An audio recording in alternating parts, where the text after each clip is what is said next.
Hello and welcome to my Growth Club. This is the very first episode of our podcast. We are your partner in growth and effective living. My name is Emmanuel. And my name is Grace. And we are your hosts. We have a lot of things to share with you today. So many things. And I'm hoping that you find these conversations very useful and helpful.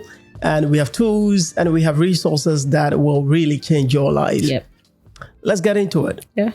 5 years ago, we welcomed our son in Accra, Ghana. I just... How time flies. What? Like, I cannot imagine that we're here. Like, what a journey this has been. Yep. I asked you a question, and I think looking back, it was such a dumb question. I mean, who does that? I mean, you've gone through a session, the baby's in, we've had some wonderful time, and then in the evening, we just lying on the bed, and we're looking at this boy, and like, we're parents. Now what? Like, now what? I remember that question so well. Man. Now what? Like, what are we going to do? Like, how are we going to raise this boy? What are we going to teach him? Yeah. And I think so clueless. When he looks so innocent, little he like knows nothing. We're like, I'm your dad. Yeah, I'm your mom. That's your mom.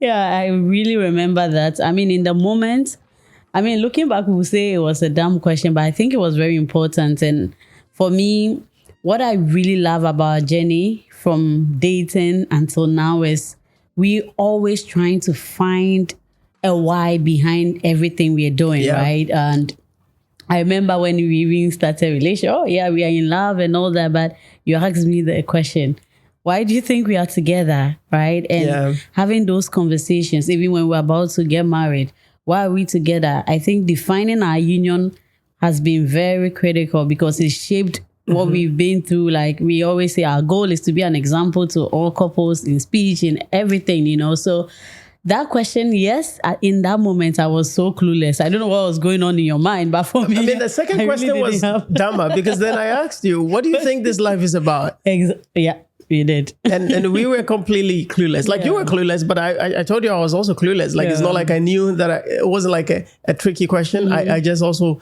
I was just genuinely curious. Because I remember we picked a pen and a paper and we just began to write, okay, so what is going to be the stages of his development? What are we going to do? And all the things that we wrote were dumb. like, because we wrote, okay, he's going to go to school. Yeah. He's going to start nursery. He's going to go through basic school. He's going to go to high school. Like it kept going. And for those of you who are listening to us or probably watching us on YouTube or any of the channels that support video, you probably will see that. But I think it's a very common mental picture people have about life. But I think it's completely flawed because it takes out the essence of the thing. It kind of fills it with activities and it takes out the why behind them. Exactly. Like, why are we doing what we're doing? What are we chasing? And so we had to rewrite that. And it wasn't something that we were well equipped and informed to do. That set us out on another journey to find out. We were used to the latter kind of life like we are showing, right? Exactly. And exactly. What I remember, you have classmates you start school with. It's like after junior high school, okay, where is this person? And then you go to college. Oh, where is this person? And have this person found a job? And afterwards, oh, this person is getting married. So it's like one step. And I feel like when people feel like they've missed one step in the staircase, they are not happy. They are not happy. Yeah. Their hearts are set against each other. Exactly. Yep. Set us in this unnecessary competition. We feel like we are failures because we've not found a job yet, or maybe we've not married yet, or maybe we don't have a child yet. It's like it keeps going, and it's. I don't think it's fulfilling. Maybe some people do find fulfillment in it because they are kind of chasing success in things rather than the essence of them. Yeah. But rewriting that into this new mental picture we have about life, this is beautiful. And it's something I'm so proud of us, being able to achieve it. And it didn't come easy. We had to learn a lot of books and discuss a lot of things. And I do apologize all these years for how boring our conversations have been because they're too purpose-driven. The movies that we have to watch, too purpose-driven. I mean, we do have a lot of fun, but I think this overshadows that, especially for the past year when we were working on some of the tools. Like when we're building accounting software, that was crazy. Oh my. Because I meet you and it's like, The formula worked. Finally, okay. Oh my goodness! So it's been a wonderful journey, and I think we can share some of the things that we've learned. For me, in particular, one of the things that I find very useful is, whilst we were studying and trying to find out life, what is life, and how should we live it. One thing that I found was how much we put value on any other thing apart from family. Like, I thought the family should be the most important unit. And yet, the kind of investment we make in other things, like think about how we run businesses. Like, we have softwares, we have systems, that will manage our money, that will manage the people, the team, how deliberate we are, how intentional we are. We invest in things. We actually take feedback with smiles. Exactly. Like I know CEOs that would seek for feedback. And then when you use the same thing to our lives, like in a family, nobody seeks feedback. Nobody wants that. In fact, when you give a feedback, it seems like an insult. Attack. It's like an attack on someone. That's true. And I thought, how did we get here? I mean, how did we get to build businesses, right, that will grow from like a startup to, like, say, billion dollar valuation, and yet we cannot do the same investment in our life. Some people are great at running businesses, like great CEOs, terrible family people. Oh gosh, terrible husbands, spouses, fathers, mothers. Fathers and mothers. And I was shocked. I was shocked. I told you then, it's like, what about if we bring the same energy? I'm not saying we shouldn't do that, but what about if we brought the same energy, in running some of these things that we so much love, into our family? Like, what will happen if we had families that had a goal? What will happen if we had families that set plans? And what will happen if we had families that were directly and intentional, about the development of the children? And I love what we have built. I mean, we started with Excel, and then eventually Notion, we discovered Notion. I was like, whoa, because Notion is like the Lego of software. It's like you get to build systems that you like the way you like it. I couldn't find one software that could help run a family. And I actually joined a coding school. I was like, oh, I'm going to build it. And then when I found Notion, I was like, nah, I don't need to go to school to build this. I can actually master Notion and build the things that we needed for our family. And I have focused on that. And it's incredible the things that we've... I'm so proud of you. Oh, no, like, we are proud of us, because it's incredible the kind of things that we've had to build for ourselves, like having a family calendar, having a family system where we have a 5-year plan, and we are able to go in there and review every quarter. Having everything, our kids' growth, everything, our finances, even document our dreams, everything. And we work there, your work, some of the organizations that we're building. It's just amazing to see, first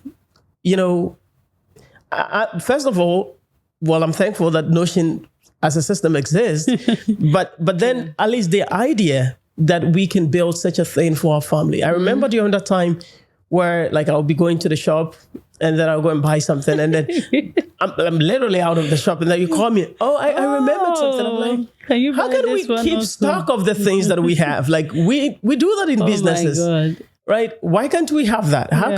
Why can't we have a system that tells us if something is finished?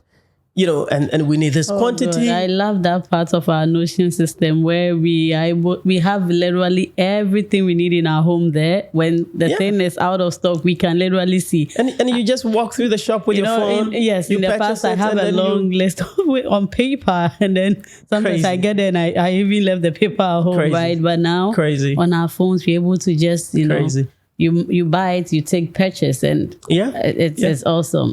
I think we don't place a lot of value on our life experiences enough. And so you have someone who's 70, 80, and they care more about maybe leaving their children with an inheritance, more than they care about passing on the experiences. Like the experiences with them. Because we don't document them enough. Like today, there are a lot of things from history that we even have to debate whether they happen or not, because we don't document them well. And so, like, we have this part where we are talking about our love story and our family and everything. And I've said this, that when our children are like 16, they're going to come into our system. They're going to see them. And now that there is AI, I mean, recently I showed you, like I just asked Notion, like I used the AI to ask, okay, tell us about our family history, and then boom. It said, oh, your wedding anniversary is coming up. Remember? And it's beautiful. It's beautiful. I think families will I hope people find it useful. Yeah, I hope people really hoping everyone takes advantage of this. It's going to be great, like family wise, individual lives. It's just awesome what we've built. It's incredible, especially when you have, when your children are of age, and you get to see their plans and you get to make real-time contribution. Yep.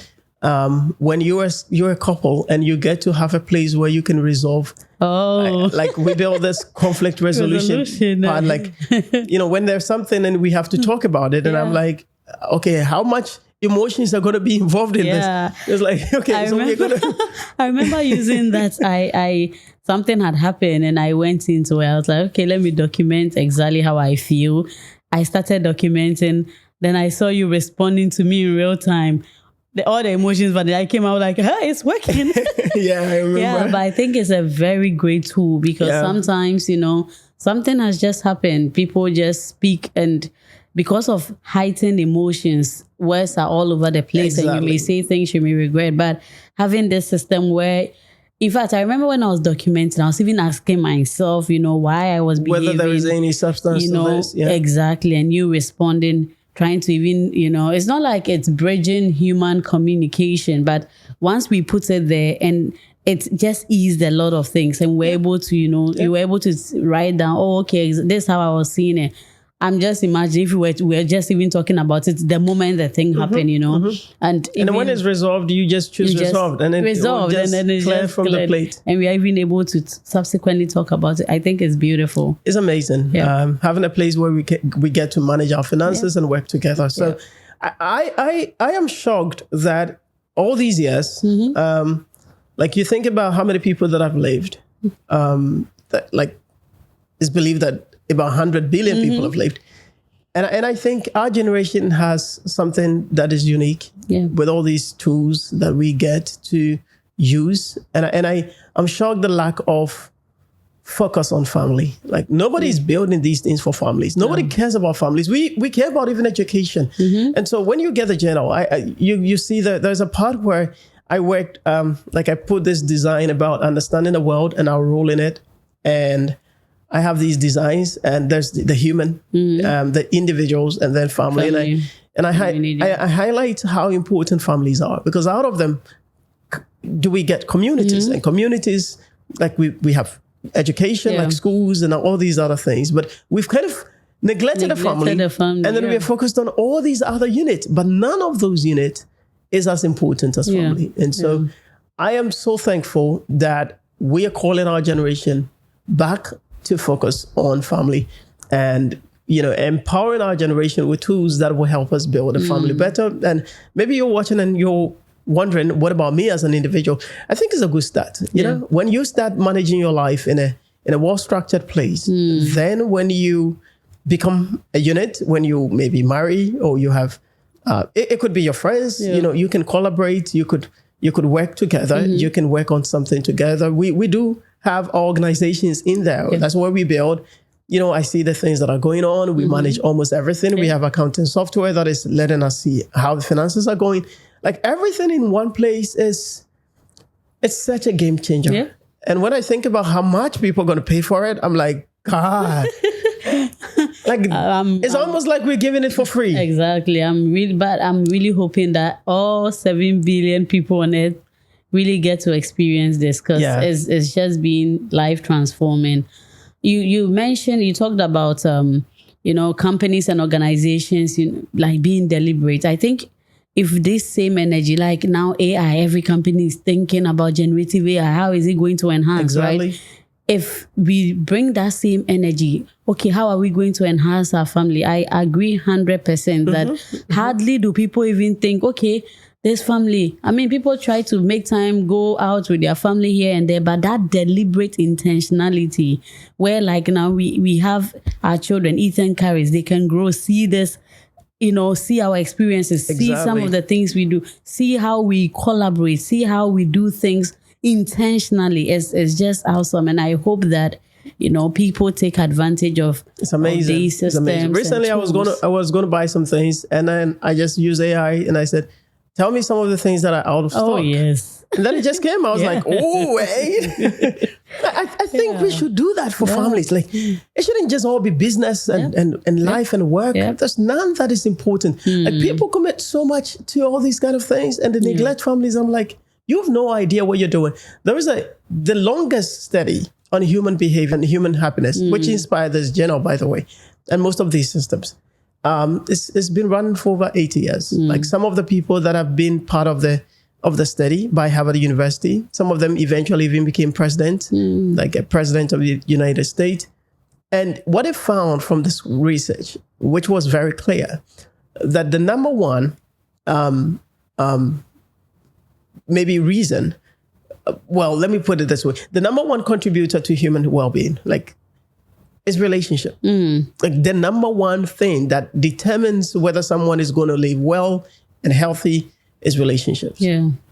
I was like, oh, wow. Yeah. And so when I see people not putting priority on the relationships they're building, whether as a spouse or whether as a father or mother, or even as a friend or as a relative, I get very worried. I get very worried. So what about you? What have you learned? Yeah, for me, so many things. I just, if I'm to talk about it, I think we'll be here for hours, but I'll just highlight a few that, has stood out for me. The first thing is the beauty in growth. Right? Growth is so beautiful. We talked about how we had Ethan, him being so clueless. There was nothing with his pumpkin face lying down. And now Ethan has conversations. And sometimes he asks us things and we are like, oh, how did he know that? Like, it's so beautiful to see that he's growing. I remember last year I had a very good friend of mine come over, visit us. She was just having a conversation with Ethan. Ethan was like, hey, auntie, can I ask you a question? Can you explain what marriage is? She was like, marriage? Ethan, last year you were just a baby and you're asking me, and it was just, one time he asked me, what is nothing? And I'm like, what do you mean by what is nothing? I said, nothing is nothing. Nothing is nothing. Like, what is nothing? I was like, now I get your question. Like, what really is nothing? It's just beautiful to see him grow, develop, have conversations with us. And that is how beautiful growth is. We see him, we are admiring it. And I think on this journey, that's one thing I've learned, that growth just doesn't happen by chance. It takes intentionality. And when it happens, it's beautiful. It's beautiful. Not staying at one place. Like, if mine today is worse than yesterday, then there's a problem. Exactly. Having that mindset that today is better than yesterday and taking active steps to make tomorrow even better. Right. And that's, for me, if I look at my life, even a year ago, 2 years ago, I've seen so much growth, but it doesn't just happen by chance. It happens with you being intentional, you being deliberate, you putting priority on things that matter, you valuing the right things. And, it's just, I look at myself, how another thing I learned was, putting chaos, stress out of my life. I look at myself, sometime back, and I remember you always tell me, you look at me, I'm always stressed. It's like I'm juggling so many things. And I don't know, you always look at me and say, you can live a better life, right? You don't need to have all this chaos in your mind. And it feels like... your favorite thing was... I have so many things. Oh my God, yes. Like, I'm like, what do you mean? What do you mean, right? What do you mean? But like, do you get an award for having so many things to do? I saw that, in those moments, I'm sometimes buried in my computer. Sometimes, we say we have so many things to do, but because you have so much chaos going on in your mind, pick calls at the wrong times, talk to anybody, people are pulling you in here and there. So it's like sometimes the whole day just goes by and the things that are relevant, in your day has not been done. So maybe you spend all the time on your phone, not focusing on your work, not focusing on anything that matters. Then in the evening, you are sitting burning at midnight, or you're thinking that, I'm so busy. Because a lot of energy you just wasted a lot of energy without realizing it. If 8 hours I was prioritizing maybe on work, okay, fine. Break, take my kids, spend time with the family, sit down with the family, have dinner together, talk about how our day was. It's so settling. I look back then and I look at now how our life, when I really realize I can live effectively, focus I'm on what even is in your better. plate. I'm able to get things done at work easily. I'm able to get things, and we're able to spend quality time. I'm able to be with Ethan. Unlike, for example, you'll be like, oh, can't you just even take the boy for a walk? I'm like, I have so much, my popular phrase, I have so much. Exactly, because there's no plan, there's no structure, there's everything in your head is filled with chaos, and you're telling yourself, and what the brain does is you are overwhelming yourself by telling yourself every day that I have so many things to do. What about if you just went into a calendar and then you say, okay, all the things that I have to do, this is what I'm going to do. I'm going to apportion them by time. Yeah. And then you kind of just move on. Okay, so for Monday, I'm going to do A, B, C, D. I'm going to do C. And those who get the journal and if in the system, they're just going to love it. Yeah. You know, because I thought it was important to design stuff like this to help you, but also to help us. Yeah. Because you can only do much when you keep chaos and stress out of your life. Yes. You know, and negativity out of your life. You can see a very sweet and wonderful person. In the next moment, they are like a demon. When there's just someone because else of stress and chaos. I'm like, oh, wow. Yeah. They're talking anyhow. They're screaming. They're shouting. It's like, no, we all can actually live better just by keeping chaos, stress, and negativity out of our minds. And it begins with order. It begins with priorities. It begins with principles. It begins with having boundaries. It begins with telling yourself, I'm going to do this and I'm going to do that. You don't need to focus on so many things like at a time. Even with life, the people that think, oh, I need to achieve all this. No, you don't need to. Just spread it out. I know what I'm supposed to achieve this year, next year, next 2 years. And so when I see someone achieving that, I'm not really bothered. I don't care much because I live by my own timetable. Yeah. And I think because many people don't understand the constraint of life, 3 important constraints that we found out were the constraint of people, in terms of our heart set, mindset, and our skill set. Our heart set is literally what we value, what we place value on, what we love. Jesus said that a good man out of the good treasure of his heart brings forth good things. An evil person out of the evil treasure of his heart brings forth evil things. People don't realize that essentially many of the things that we do is just because of the things that we value most. Like, what do you really love? Like, you've got to be careful with what you love. What do you choose to love? What do you choose to value? What is important to you? When you go on TikTok and you see all the women or those ladies do stuff, what do you think they're doing? Like, why do you think they're doing that? It's just because of what they put value on. Maybe the likes are important to them. Maybe, you know, when you see someone also doing some things, because of what they place value on. If you see someone neglecting something, because they don't really value that much, right? Or they've not placed value on that thing that much. And so a heart set is literally the predisposition of your heart towards the value of a thing. How is my heart positioned to value it? How do I love this particular thing? And then we talk about the mindset. The mindset is also how your mind is predisposed to perceive something. It's all about perception, everything. And so we are limited by the way we perceive things, you know, and we actually think that the way we perceive things are just what they are. But that's not true. And then the skill set is what we do and how we do them. And so if you understand these limitations, then you can make investment in there. You begin to prioritize what you value most. You begin to prioritize how you perceive things. You begin to prioritize the things you do and how well you do them. And then also there is also the constraint of energy. Like, we don't have unlimited energy. At some point, we're going to be tired. Like, I already feel tired. You know, you're going to need rest. You know, so you have the limitation of energy constraint. And because of it, you need to prioritize what you do with energy. At what time? At what time? There are times where you're more productive. Do the things that you have to be productive in. There are times where you have to take a break. You know, take a break. Like, you are not a robot. You know, you have to understand these constraints. There's also the constraint of material resources. Many people don't realize it. I would say this, that we don't have enough resources to afford prodigal living. We don't have enough resources to afford extravagant living or wasteful living. We just don't. And so you cannot afford to waste. The reason why I'm big on effective living It's because you just cannot afford to make stupid, dumb decisions. You cannot afford to waste precious resources, like buy anything, spend anyhow, do anything. Yeah. You just can't.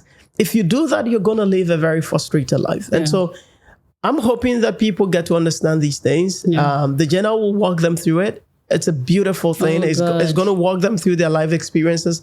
I think many people don't realize how much, they are their life experiences and how they process them and what they do with those experiences. And so it's going to walk them through that. And it's going to help shape their heart set and their mindset and their skill set. I love the journal. I really, really love it. It's so therapeutic. I know sometimes people go, when they have issues in their lives, their mental health, relationships, marriages, they go talk to therapists. I'm not saying it's not good, but when I went through the journal, I realized that I was bringing out things that if I was talking to even someone, I don't think I would have, I would have been so open and truthful, right?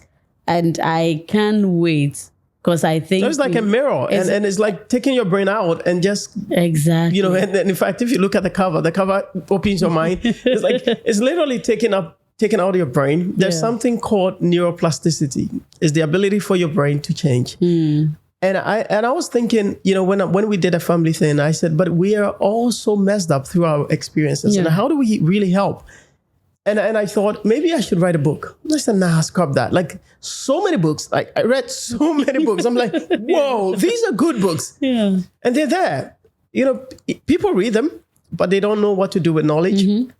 Or the knowledge they acquire from there. So what I thought about was, what about if you take all this knowledge and you create something that people can easily relate to and use? And that's why we created the journal. This is not like your typical wake up and write. Like there are stuff like that there, but that's not your typical one. These are a journal with a lot of mind exercises. They walk you through your life experiences, your beliefs, your perceptions, your identity. People don't know they have identity issues. Your worldview, things that have shaped your worldview. I'm telling you, and your goals, your vision, like it's just going to walk you through gradually, till it brings you. I think people are going to have a very wonderful 2025 and people are going to have a wonderful life even after.